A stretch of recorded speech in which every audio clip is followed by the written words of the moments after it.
Let's look at the power of technique. The power of technique. I'm going to read you something, and I'll give you a hint. This has to do with our language and how we speak. It's a very, very simple thing that we do. All of you do it. Everyone does it. You're already are good at it. You just don't know that you're doing it. And my goal is to get you to do it on purpose with intent, almost like a strategy. If you do things on purpose with intent, deliberately, it comes out much stronger than the officers who are going to be competing against you that just say stuff haphazard and hope that it sounds good. All right, so listen to this. This is out of Mark Twain. He's one of my favorite geniuses. Mark Twain's autobiography. That impressive silence, that eloquent silence, that geometrically progressive silence, which often achieves a desired effect, where no combination of words, howsoever felicitous, could accomplish it. All right, so that's in your handouts as well. But what I want to ask you is, what's he talking about? What is Mark Twain referring to? Now, some of you are perplexed. You're thinking, I have no idea. And some of you are actually getting it. That gap of silence is something that we don't like when we speak, especially when it's formal. Like, I don't know, say in an oral interview, we don't like this silence. And what we call that silence in speaking is called the pause. It's when we stop talking for a minute, a second, and then move on from there. What we do with that is we hate the pause. We hate the gap of silence. We hate the delay between this thought and this sentence and that sentence. You know what we do? You already know. We fill it with and some kind of gruntle noise to stall for time because we think the gap of silence is bad. We think that it shouldn't be there. Absolutely nonsense. It's the reverse. If you're speaking in an oral interview or formally, even giving a speech or public speaking, and you have no pauses, it takes so much away from your effectiveness, your communication effectiveness. What I suggest you do is, and I don't care if you say or ah, the panel members, we don't care. Unless you do it so much that it takes over the content of your answer. Or ah is like white noise to us. It's not a big deal. Everybody says it. But my challenge is to you to improve, to up your game as a communicator, is don't say it and leave the silence alone. The silence is good. The silence is drama. It creates authority in speaking. And so leave the gap of silence alone. And if you don't have a gap of silence in your sentence, I challenge you to put one in. In my book, I call it a TA. I take it back. A TP, a tactical pause. Tactical pause. You put it where you think it's going to do the most good.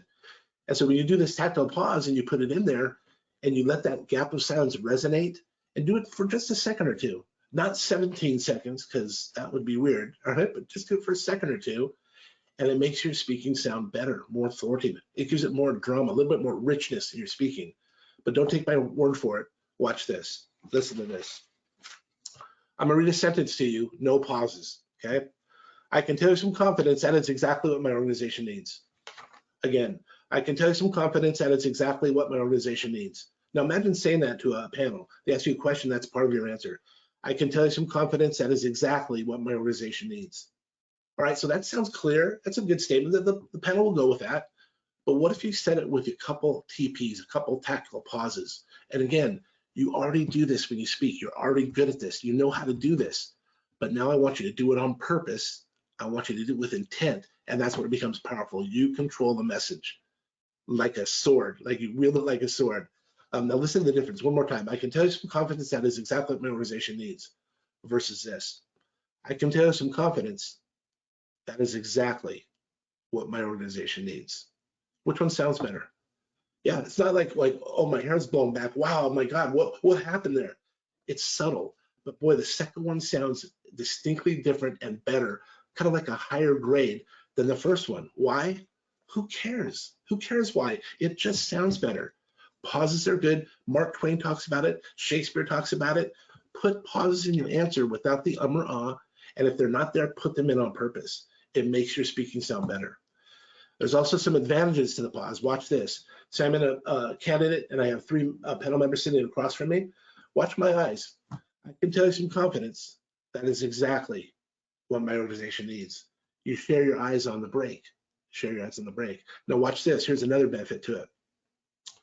I can tell you some confidence That is exactly what my organization needs. Did you tell what I did on the first pause? You probably couldn't catch it. What I did on the first pause is I took a nice big cleansing gulp of air. Is it better for you when you're speaking to have air in your lungs? Yes, it is. So take some nice good breaths on the pauses. Maybe gather a thought. Comedians, professional comedians, you know what they call the pause? They call it timing. Comedians have good timing. The better timing they have, the funner they are. They say a joke, instead of saying the punchline right away, instead of saying the punchline right away, wait for it. Wait for it, wait for it, pause, wait for it, wait for it, pause. The audience is leaning into it, there's anticipation going on, and then you hit them with a punchline. It's twice as funny as if you'd said it right away. Timing. So this pause has all these benefits to it. You already do it, you're already good at it, you just don't know you're doing it. All I'm asking you to do is take the pause, put it in where it's not there before, and control it. Purpose and intent. That's one little technique times a dozen, if not 100, that you can do to really up your game and separate you from the rest of the crowd. Kind of like a diamond amongst a pile of rocks. Okay.